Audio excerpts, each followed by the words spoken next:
Hi అండి, నేను మీ Shilpa Vinay. Welcome to Vincy kitchen. ఈరోజు మనం ఉగాది పండుగ స్పెషల్ ఉగాది పచ్చడి, బెల్లం పొంగలి, అచ్చ మనకి గుళ్ళో ప్రసాదం రుచితో బెల్లం పొంగలి, నేతి బొబ్బట్లు, నోట్లో వెన్నలా కరిగిపోయే నేతి బొబ్బట్లు గోధుమ పిండితో ఎలా తయారు చేసుకోవాలో చూద్దాము.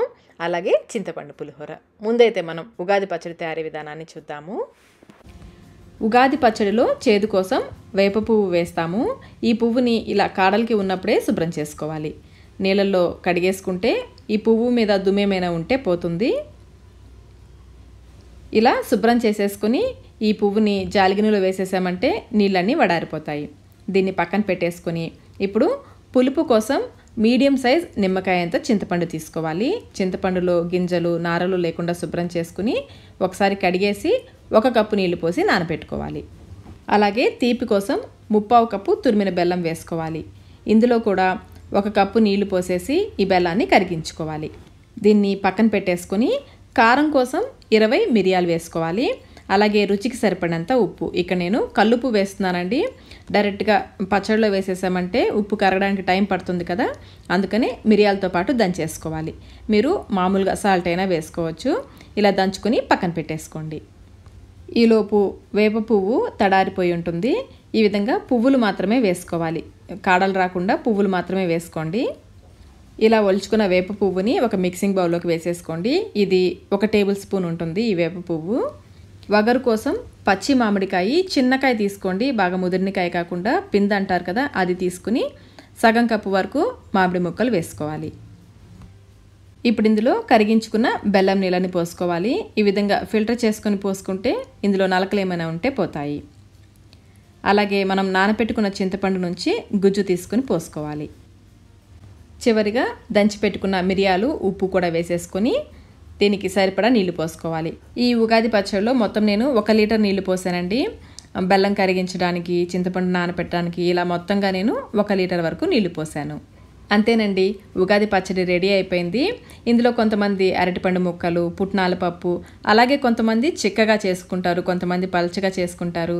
మీరైతే ఉగాది పచ్చడిని ఎలా తయారు చేసుకుంటారో కామెంట్ రూపంలో తెలియచేయండి. ఇప్పుడు మన నెక్స్ట్ రెసిపీ వచ్చేసి బెల్లం పొంగలి.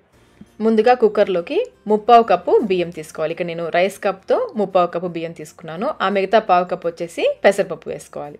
పెసరపప్పు బియ్యం కలిపి 1 కప్పు. వీటిని 1-2 సార్లు శుభ్రంగా కడిగేసి 1 కప్పుకి 3 కప్పుల నీళ్లు పోసుకోవాలి. మీరు గిన్నెలో ఉడికించుకోవాలనుకుంటే 4 కప్పుల నీళ్లు పోసి అన్నం ఉడికించుకోవచ్చు. కుక్కర్లో అయితే త్వరగా అయిపోతుందని నేను కుక్కర్లో పెట్టేస్తున్నాను. ఇప్పుడు ఇందులో 1 యాలక్కాయి, అలాగే 1/2 టేబుల్ స్పూన్ నెయ్యి కూడా వేసేసి స్టవ్ పైన పెట్టి మీడియం ఫ్లేమ్లో 2 విజిల్స్ వేయించాలి, లో ఫ్లేమ్లో 2 విజిల్స్ వేయించాలి. మొత్తం 4 విజిల్స్ వచ్చాక స్టవ్ ఆఫ్ చేసేసి పక్కన పెట్టేసుకోండి. ఇప్పుడు స్టవ్ పైన అడుగు మందం కల గిన్నె పెట్టేసుకోవాలి. నేను ఇక్కడ ఇత్తడి గిన్నె పెడుతున్నాను. దీంట్లో 2 కప్పుల తురిమిన బెల్లం వేసుకోవాలి.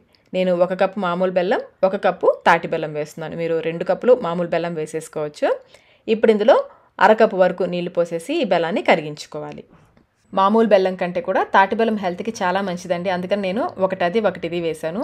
మీరు కావాలంటే మొత్తం తాటి బెల్లంతో అయినా చేసుకోవచ్చు, మొత్తం మామూలు బెల్లంతో అయినా చేసుకోవచ్చు. బెల్లం ఇలా పూర్తిగా కరిగిన తర్వాత నలకలు ఏమైనా ఉంటే మీరు ఫిల్టర్ చేసుకోవచ్చు. ఇప్పుడు ఫ్లేమ్ని మీడియంలో పెట్టేసి తీగ పాకం వచ్చేంత వరకు ఉడికించుకోవాలి. మరొక పక్కన మనం అన్నం ఉడికించి పెట్టుకున్నాం కదా, కుక్కర్లో ప్రెషర్ పోయాక మూత తీసేసి గరిటతో లైట్గా మ్యాష్ చేసుకోవాలి. ఈ విధంగా బాగా కలుపుకున్న తర్వాత ఇందులో 1 కప్పు కాచిన పాలు, వేడి పాలు పోసుకోవాలి. మనం బియ్యం ఏ కప్పుతో తీసుకుంటామో అదే కప్పుతో 1 కప్పు పాలు పోసుకోవాలి. నేను వేడి పాలు కదా ప్లాస్టిక్ కప్పులో ఎందుకని గ్లాసులు పోసాను. 1 కప్పు పాలు, కొంచెం ఇది పల్చగా ఉండాలి, ఆ విధంగా ఉండేలాగా పాలు పోసుకోవాలి. కన్సిస్టెన్సీ చూడండి, ఈ విధంగా ఉండాలి. ఇలా కలిపేసి పక్కన పెట్టేసుకోండి. మనం స్టవ్ పైన పాకం పెట్టాం కదా, ఒకసారి పాకం వచ్చిందో చెక్ చేద్దాము. కొంచెం పాకం తీసుకొని చూస్తే మనకి తీగ పాకం రావాలి. ఇది ఇంకా పాకం రాలేదు, మరి కొంచెం సేపు ఉడికించుకోవాలి. ఇలా పాకం పట్టి చేయడం వల్ల పొంగల్కి మంచి రుచి వస్తుంది. ఒకసారి ట్రై చేయండి. మళ్ళీ ఒకసారి చెక్ చేద్దాం పాకం వచ్చిందో లేదో. చూడండి, ఈ విధంగా తీగ పాకం రావాలి. ఈ విధంగా ఉడికించుకోవాలి. ఇప్పుడు ఫ్లేమ్ని లోలో పెట్టేసుకొని మనం ఉడికించి పెట్టుకున్న అన్నం ఉంది కదా, అది వేసేసుకోవాలి. ఇప్పుడు ఈ బెల్లం పాకంలో అన్నం అంతా కూడా బాగా కలిసేలాగా కలుపుకోవాలి. ఫ్లేమ్ని లోలో పెట్టేసుకోండి. చూడండి, బాగా కలుపుకోవాలి. ఈ విధంగా ఎక్కడ కూడా గడ్డలు లేకుండా అన్నం అంతా కూడా బాగా కలిసేలాగా కలుపుకోవాలి. ఇప్పుడు ఈ బెల్లంలో కూడా అన్నం కొంచెం సేపు ఉడికించుకోవాలి. ఈ అన్నం ఉడికేలోపు మనం ఇందులోకి కావాల్సిన జీడిపప్పు కొబ్బరి ముక్కలు వేయించుకుందాము. స్టవ్ పైన ప్యాన్ పెట్టేసుకుని దీంట్లో పావు కప్పు వరకు నెయ్యి వేసుకుని ముందు కొబ్బరి ముక్కలు వేసుకొని వేయించుకోవాలి. పచ్చివైనా పర్లేదు, ఎండువైనా పర్లేదు. నెయ్యి కొలత వచ్చేసి మీరు ఏ కప్పుతో అయితే బియ్యం పెసరపప్పు తీసుకుంటారో ఆ కప్పుతో పావు కప్పు వరకు నెయ్యి పడుతుంది. అంతకంటే ఎక్కువ వేసుకుంటే కూడా బాగుంటుంది. పావు కప్పు అయితే ఖచ్చితంగా వేసుకోవాలి. కొబ్బరి ముక్కలు కొంచెం వేగాక జీడిపప్పు కూడా వేసుకుని వేయించుకోవాలి. జీడిపప్పు కొబ్బరి ముక్కలు బాగా వేగాక తీసి పక్కన పెట్టేసుకోండి. బెల్లంలో అన్నం బాగా ఉడికిన తర్వాత మంచి ఫ్లేవర్ కోసం యాలకుల పొడి, అలాగే ఒక్క చిటికెడు పచ్చికర్పూరం. మనకి ఈ పచ్చికర్పూరం ఏ సూపర్ మార్కెట్లో అయినా దొరుకుతుందండి. ఇది వేయడం వల్ల అచ్చం మనకి గుళ్ళో ప్రసాదం రుచి వస్తుంది. చివరిగా మనం వేయించి పెట్టుకున్న కొబ్బరి ముక్కలు జీడిపప్పు ఉన్నాయి కదా, అవి కూడా వేసేసుకోవాలి. ఇప్పుడు ఇవన్నీ బాగా కలిసేలాగా కలుపుకొని స్టవ్ ఆఫ్ చేసేసుకోవడమే. మరి దగ్గరగా ఉడికించేయద్దు. కన్సిస్టెన్సీ చూసారు కదా, ఈ విధంగా ఉండాలి. అంతేనండి, ఎంతో కమ్మనైన బెల్లం పొంగలి రెడీ అయిపోయింది. ఇప్పుడు మన నెక్స్ట్ రెసిపీ వచ్చేసి బొబ్బట్లు. ముందు మనం పూర్ణం తయారు చేసుకుందాము. ఇక్కడ నేను అరకిలో పచ్చెనపప్పు తీసుకున్నాను. అంటే ఒక లోట నిండుగా వచ్చాయి. వీటిని 1-2 సార్లు శుభ్రంగా కడిగేసి మనం ఏ లోటాతో అయితే పప్పు తీసుకున్నామో అదే లోటాతో 2 నీళ్లు పోసుకోవాలి. 1 కప్పు పచ్చెనపప్పుకి 2 కప్పుల నీళ్లు పోసి 1 గంట పాటు నానబెట్టుకోవాలి. 1 గంట తర్వాత మీడియం ఫ్లేమ్లో 3 విజిల్స్ వచ్చేంత వరకు ఉడికించుకోవాలి. కుక్కర్లో ప్రెషర్ అంతా పోయాక ఈ పప్పులో ఏమైనా నీళ్లుంటే ఆ నీళ్ళని వడార్చడానికి జాలిగిన్నెలోకి ఈ పప్పు అంతా వేసేసుకోవాలి. ఒక 15 నిమిషాల పాటు పక్కన పెట్టేసామంటే ఇందులోని నీరంతా వడారిపోతుంది. ఇప్పుడు దీన్ని మళ్ళీ కుక్కర్లోకి వేసేసుకోవాలి. వడార్చగా వచ్చిన నీళ్లు ఉన్నాయి కదా, అవి పడేయకండి. వాటితో రసం పెట్టుకోవచ్చు, లేదంటే అన్నంలో ఎసర్లాగా, అన్నం వండేటప్పుడు ఎసర్లాగా వేసుకోవచ్చు, పప్పులో వేసేసుకోవచ్చు. పడేయకండి, చాలా న్యూట్రిషన్ వాల్యూస్ ఉంటాయి దాంట్లో. ఇప్పుడు పప్పుని పప్పు గుత్తితో ఈ విధంగా బాగా మెత్తగా మ్యాష్ చేసుకోవాలి, లేదంటే మీరు మిక్సీ జార్లో వేసి కూడా గ్రైండ్ చేసేసుకోవచ్చు. ఇలా బాగా మెదుపుకొని ఇందులో మనం ఏ లోటాతో అయితే పచ్చెనపప్పు కొలుచుకున్నామో అదే లోటాతో తురిమిన బెల్లం వేసుకోవాలి. అదే వెయిట్ మెజర్మెంట్లో అయితే 1/2 కిలో బెల్లం అయితే సరిపోతుంది. ఈ బెల్లము, ఈ పచ్చెనపప్పు పేస్ట్ బాగా కలిసేలాగా కలుపుకోవాలి. వేడిగా ఉంటుంది కదా, కొంచెం కరుగుతుంది. ఇలా కలిపేసుకొని ఈ మిశ్రమాన్ని మళ్ళీ స్టవ్ పైన పెట్టుకోవాలి. ఫ్లేమ్ లోలో ఉంచి కలుపుకుంటూ ఉడికించుకోవాలి. మీరు స్వీట్ ఎక్కువ తినే వాళ్ళైతే మరొక పావు కప్పు వరకు బెల్లం ఎక్కువ వేసుకోవచ్చు. కొంచెం సేపటికి వేడికి చూడండి బెల్లం కరిగి విధంగా పల్చగా అవుతుంది. అలాగే ఇందులో బెల్లం గడ్డలు ఏమైనా ఉంటే స్పూన్తో మ్యాష్ చేసుకుంటూ ఉడికించుకోవాలి. కన్సిస్టెన్సీ చూడండి, బెల్లం పూర్తిగా కరిగిన తర్వాత ఈ విధంగా పల్చగా ఉంటుంది. ఇలాగే కలుపుకుంటూ ఇది కొంచెం దగ్గర పడేంత వరకు ఉడికించుకోవాలి. ఇక్కడ చూడండి ఈ మిశ్రమం కొంచెం దగ్గర పడింది కదా. ఇలా దగ్గర పడిన తర్వాత ఇందులో 7-8 యాలకుల్ని మెత్తగా పొడి చేసుకుని వేసుకుని కలుపుకోవాలి. ఫ్లేమ్ లోనే ఉండాలి. చూడండి మిశ్రమం ప్యాన్ నుంచి కూడా సపరేట్ అవుతుంది కదా, ఈ విధంగా ఉడికించుకొని స్టవ్ ఆఫ్ చేసేసుకోవాలి. ఇది ఆరిన తర్వాత మరి కొంచెం గట్టిపడుతుంది. ఈ పద్ధతిలో పూర్ణం చేసేసుకుని డీప్ ఫ్రిడ్జ్లో స్టోర్ చేసుకుంటే మనం ఎప్పుడు కావాలంటే అప్పుడు బొబ్బట్లు చేసేసుకోవచ్చు. ఒక 3 నెలల వరకు కూడా ఇది నిలువ ఉంటుంది. పూర్ణం చూడండి ఆరిన తర్వాత గట్టిపడింది కదా.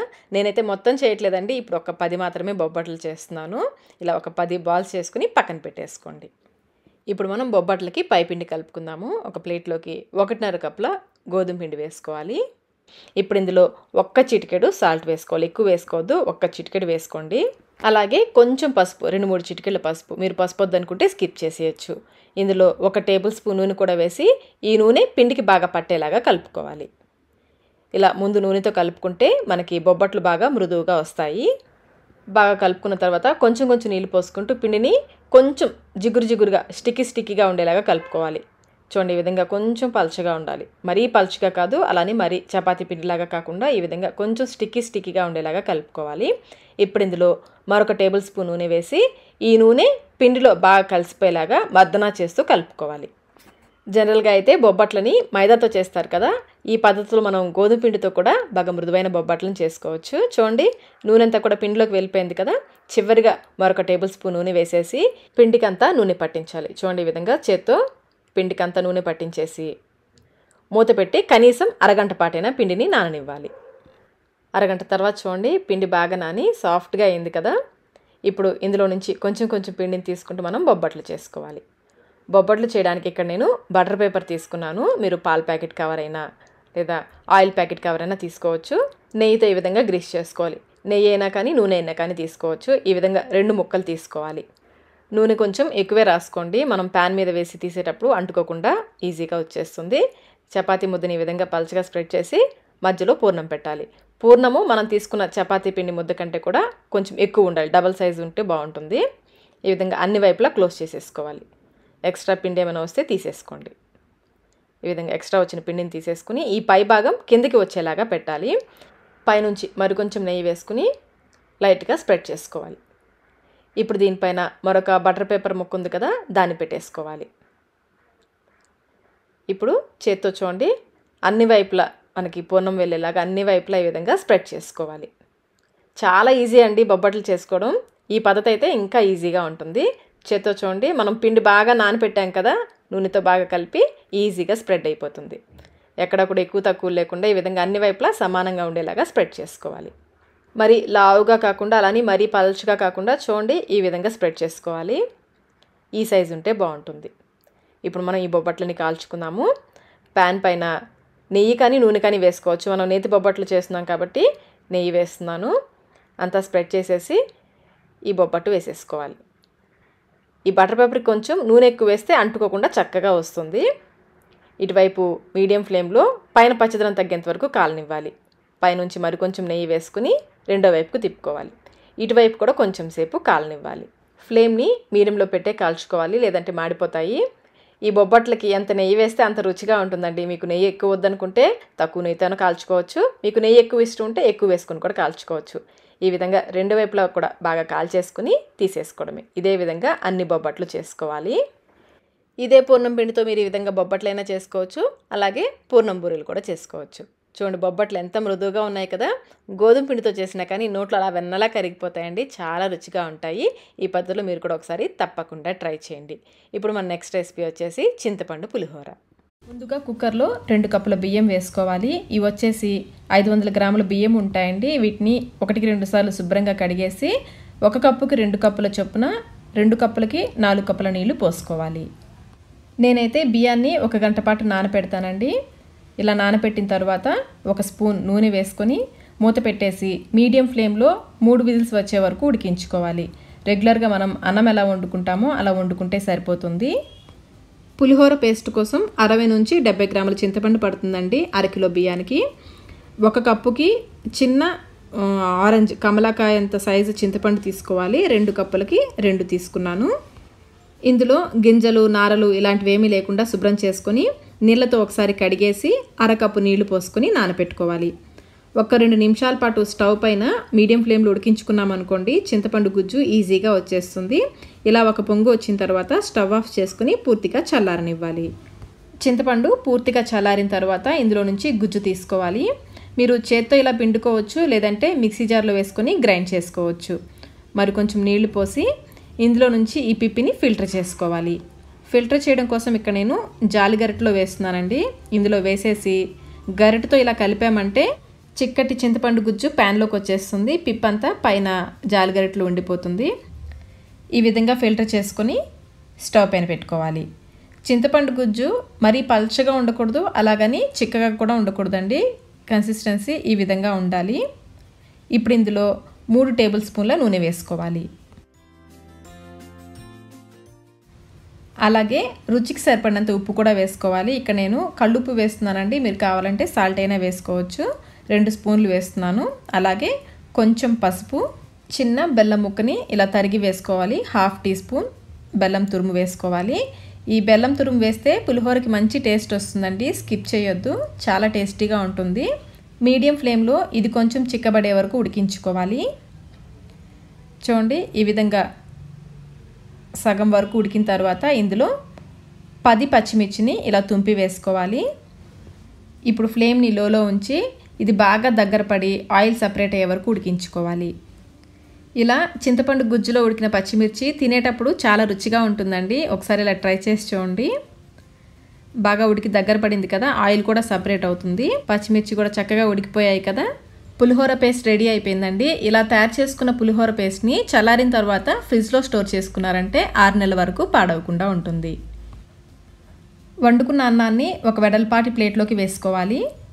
ఇందులోనే ఇప్పుడు మనం తయారు చేసుకున్న పులిహోర పేస్ట్ని కూడా వేసేసుకోవాలి. ఇవి చల్లారేలోపు మనం పులిహోరకి పోపు వేసుకుందాము. ప్యాన్లో 5-6 టేబుల్ స్పూన్ల నూనె వేసి నూనె కాగిన తర్వాత 1/4 కప్పు పల్లీలు వేసుకుని వేయించుకోవాలి. పల్లీలు కొంచెం వేగిన తర్వాత ఇందులో 1 టీ స్పూన్ ఆవాలు, 2 టేబుల్ స్పూన్ల పచ్చిశనగపప్పు, 2 టేబుల్ స్పూన్ల మినపగుళ్ళు వేసుకుని వేయించుకోవాలి. ఇవి కొంచెం వేగిన తర్వాత 5 ఎండుమిర్చి కూడా వేసుకుని వేయించుకోవాలి. ఎండుమిర్చి ముందే వేసేసారంటే మరీ నల్లగా వేగిపోతాయి. ఇలా కొంచెం వేగిన తర్వాత వేసుకోండి. అలాగే 1 టీ స్పూన్ సన్నగా తరిగిన అల్లం కూడా వేసుకుని వేయించుకోవాలి. అల్లం పచ్చివాసన పోయేంత వరకు వేయించుకొని 1 గుప్పెడు కరివేపాకు కూడా వేసుకుని వేయించుకోవాలి. కరివేపాకు కూడా వేగిన తర్వాత 1/2 టీ స్పూన్ పసుపు కూడా వేసుకుని వేయించుకోవాలి.